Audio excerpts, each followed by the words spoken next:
ನಮಸ್ಕಾರ ಸ್ನೇಹಿತರೆ, welcome back to my channel. ಸಾಕಷ್ಟು ಜನ ಕಮೆಂಟ್ ಮಾಡಿ ಮತ್ತೆ ಇನ್ಸ್ಟಾಗ್ರಾಮ್ ಅಲ್ಲೆಲ್ಲ ಹಾಕಿ ವಿಡಿಯೋ ಮಾಡಿ, ಸರ್ ಏನಾಯ್ತು, ಗೃಹಲಕ್ಷ್ಮಿ 30ನೇ ಕಂತು ಯಾವಾಗ ಬರುತ್ತೆ, ಮತ್ತೆ ನಮ್ಗೇನು 27, 28, 29 ಈ 3 ಕಂತುಗಳು ಪೆಂಡಿಂಗ್ ಇರೋರು ಅಂದ್ರೆ ಕೆಲವೊಬ್ಬೊಬ್ಬರಿಗೆ 28ನೇ ಕಂತು ಬಂದಿದೆ, ಕೆಲವೊಬ್ಬೊಬ್ಬರಿಗೆ 30ನೇ ಕಂತು ಯಾವಾಗ ಬರುತ್ತೆ ಅಂತ ಕೇಳ್ತಾ ಇದ್ದೀರಾ. ಕೆಲವೊಬ್ಬರು 29ನೇ ಕಂತು ನಮ್ಗೆ ಇನ್ನೂ ಜಮಾ ಆಗಿಲ್ಲ, 28 ಕಂತುಗಳು ಮಾತ್ರ ಬಂದಿದೆ. ಈ ರೀತಿಯಾಗಿ ಸಾಕಷ್ಟು ಪ್ರಶ್ನೆಗಳನ್ನ ಕೇಳ್ತಾ ಇದ್ದೀರಾ. ಈ ವಿಡಿಯೋದಲ್ಲಿ ನಿಮಗೆ ಒಂದು ಪಕ್ಕಾ ಕ್ಲಾರಿಟಿ ಸಿಗುತ್ತೆ, ಮತ್ತೆ 30ನೇ ಕಂತಿನ ಹಣ ಯಾವಾಗ ಬಿಡುಗಡೆ ಆಗಬಹುದು ಅನ್ನೋದ್ರ ಬಗ್ಗೆನೂ ಸಹ ಮಾಹಿತಿಯನ್ನ ತಿಳಿಸ್ಕೊಡುವಂತ ಕೆಲಸ ಮಾಡ್ತೀನಿ. ದಯವಿಟ್ಟು ಯಾರೆಲ್ಲ ವಿಡಿಯೋ ನೋಡ್ತಾ ಇದ್ದೀರಾ ಪೂರ್ತಿ ವಿಡಿಯೋನ ವೀಕ್ಷಣೆ ಮಾಡಿ. ನೀವೇನಾದ್ರೂ ಹೊಸದಾಗಿ ನಮ್ಮ ಚಾನಲ್ ನೋಡ್ತೀರಾ ಸಬ್ಸ್ಕ್ರೈಬ್ ಮಾಡ್ಕೊಳ್ಳಿ. ಹಾಗೆ ಎಲ್ಲರೂ ವಿಡಿಯೋಕ್ಕೆ ಒಂದು ಲೈಕ್ ಕೊಡುವ ಮೂಲಕ ಸಪೋರ್ಟ್ ಮಾಡಿ, ಓಕೆನಾ. ಕೆಲವೊಂದಿಷ್ಟು ಫಲಾನುಭವಿಗಳಿಗೆ ಈಗ 2,000 ರೂಪಾಯಿ 30ನೇ ಕಂತಿನ ಜೊತೆಯಲ್ಲಿ ಜಮಾ ಆಗುತ್ತೆ. ಕೆಲವೊಂದಿಷ್ಟು ಫಲಾನುಭವಿಗಳಿಗೆ 4,000 ರೂಪಾಯಿ ಜಮಾ ಆಗುತ್ತೆ. ಕೆಲವೊಂದಿಷ್ಟು ಫಲಾನುಭವಿಗಳಿಗೆ 6,000 ರೂಪಾಯಿವರೆಗೂ ಸಹ 30ನೇ ಕಂತಿನ ಜೊತೆಯಲ್ಲಿ ಜಮಾ ಆಗುತ್ತೆ.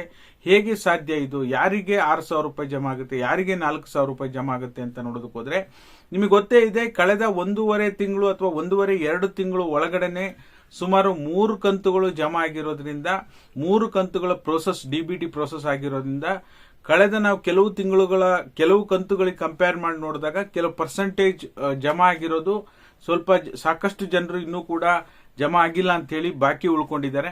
ಯಾರ್ಯಾರಿಗೆಲ್ಲ 29ನೇ ಕಂತು ಬಂದು 30ನೇ ಕಂತಿಗೆ ವೇಟ್ ಮಾಡ್ತಾ ಇದ್ದೀರಾ, ನಿಮಗೆ 30ನೇ ಕಂತಿನ ಜೊತೆಯಲ್ಲಿ ಇನ್ ಕೇಸ್ ನಿಮ್ಗೆ ಏನಾದ್ರೂ 29ನೇ ಕಂತಿನ ಹಣ ಬಂದಿಲ್ಲ ಅಂದ್ರೆ 30ನೇ ಕಂತಿನ ಜೊತೆಯಲ್ಲಿ 4,000 ರೂಪಾಯಿ ಜಮಾ ಆಗುತ್ತೆ. ಈಗ ಆಲ್ರೆಡಿ 29ನೇ ಕಂತು 80-85% ಜನರಿಗೆ ಜಮಾ ಆಗಿದೆ. ಇನ್ನು ಕೂಡ 10-15% ಜನರಿಗೆ ಬರೋದು ಬಾಕಿ ಇದೆ. ಯಾರೆಲ್ಲ 15% ಜನ ಇದ್ದಾರೆ ಅವರಿಗೆ 30ನೇ ಕಂತಿನ ಜೊತೆಯಲ್ಲಿ 4,000 ರೂಪಾಯಿ ಜಮಾ ಆಗುತ್ತೆ. ಯಾವುದೇ ಡೌಟ್ ಇಲ್ಲ, ಪ್ರತಿ ಬಾರಿ ಇದೇ ರೀತಿ ಆಗೋದು.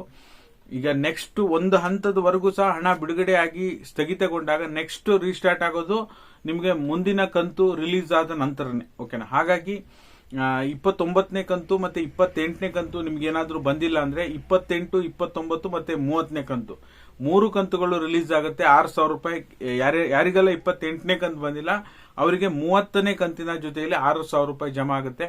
ಇದು ಕಳೆದ ಎಷ್ಟೋ ಬಾರಿ ನಾವು ಇದೇ ರೀತಿ ಆಗಿದ್ದನ್ನ ನೋಡಿದ್ದೇವೆ.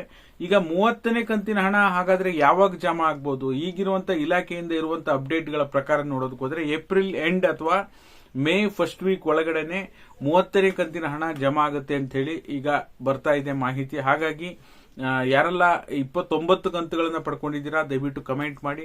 ನಿಮ್ಗಿನ್ನು 28ನೇ ಕಂತು ಬಂದಿದ್ಯಾ, 29ನೇ ಕಂತು ಬಂದಿದ್ಯಾ ಇಲ್ವಾ ತಪ್ಪದೆ ಕಮೆಂಟ್ ಮಾಡಿ. ಹಾಗೆ ಬಹುತೇಕ ಜನರು ನಮಗೆ ಈಗ ಲೇಟೆಸ್ಟ್ ಆಗಿ ಏನು 2 ಕಂತು 3 ಕಂತು ರಿಲೀಸ್ ಆಯ್ತು ಅದು ನಮ್ಗೆ ಇನ್ನೂ ಜಮಾ ಆಗಿಲ್ಲ ಅಂತ ಹೇಳ್ತಾ ಇದ್ರಿ. ನಿಮ್ಮ ಹತ್ತಿರದ ಯಾವುದೇ ನಾಗರಿಕ ಸೇವಾ ಕೇಂದ್ರಕ್ಕೆ ಹೋಗಿ 27ನೇ ಕಂತು ಬಂದಿಲ್ಲ, 26 ಬಂದಿಲ್ಲ ಅಂದ್ರೆ ಸ್ಟೇಟಸ್ ಅನ್ನ ಚೆಕ್ ಮಾಡಿಸಿ ನಿಮ್ದು ಏನ್ ಸಮಸ್ಯೆ ಆಗಿದೆ ಅದನ್ನ ನೀವು ಕ್ಲಿಯರ್ ಆಗಿ ತಿಳ್ಕೋಬಹುದು ಮತ್ತು ಅದ್ರ ಜೊತೆಗೆ ಪ್ರಾಬ್ಲಮ್ ಅನ್ನ ನೀವು ಸಾರ್ಟ್ ಔಟ್ ಮಾಡ್ಕೋಬಹುದು, ಓಕೆನಾ. ಹಾಗಾಗಿ ಸುಮ್ಮನೆ 30, 31, 32 6,000 ಬರುತ್ತೆ ಅಂತ ನಾವು ಹೇಳ್ತಾ ಇಲ್ಲ. ಯಾವ ಕಂತು ಒಂದ್ಸರಿ ರಿಲೀಸ್ ಆಗ್ಬಿಟ್ಟು ಅದು ಸ್ಥಗಿತಗೊಂಡಾಗ ನೆಕ್ಸ್ಟ್ ರಿಲೀಸ್ ಆಗೋದು, ಪೆಂಡಿಂಗ್ ಅಮೌಂಟ್ ರಿಲೀಸ್ ಆಗೋದು ನೆಕ್ಸ್ಟ್ ಅದು ಅಪ್ಕಮಿಂಗ್ ಕಂತು ರಿಲೀಸ್ ಆದಾಗ ಮಾತ್ರ.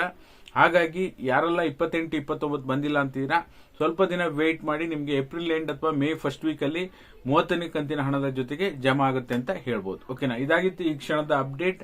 ಯಾರೆಲ್ಲ ವಿಡಿಯೋ ನೋಡಿ ಸಪೋರ್ಟ್ ಮಾಡ್ತಾ ಇದ್ದೀರಾ ನಿಮ್ಮೆಲ್ಲರಿಗೂ ಧನ್ಯವಾದಗಳು. ಇದೇ ರೀತಿ ಉಪಯುಕ್ತ ಮಾಹಿತಿಗಳಿಗಾಗಿ ನಮ್ಮ ಚಾನಲ್ ಸಬ್ಸ್ಕ್ರೈಬ್ ಮಾಡ್ಕೊಳ್ಳಿ, ಲೈಕ್ ಮಾಡಿ, ಶೇರ್ ಮಾಡಿ. Thank you so much for watching.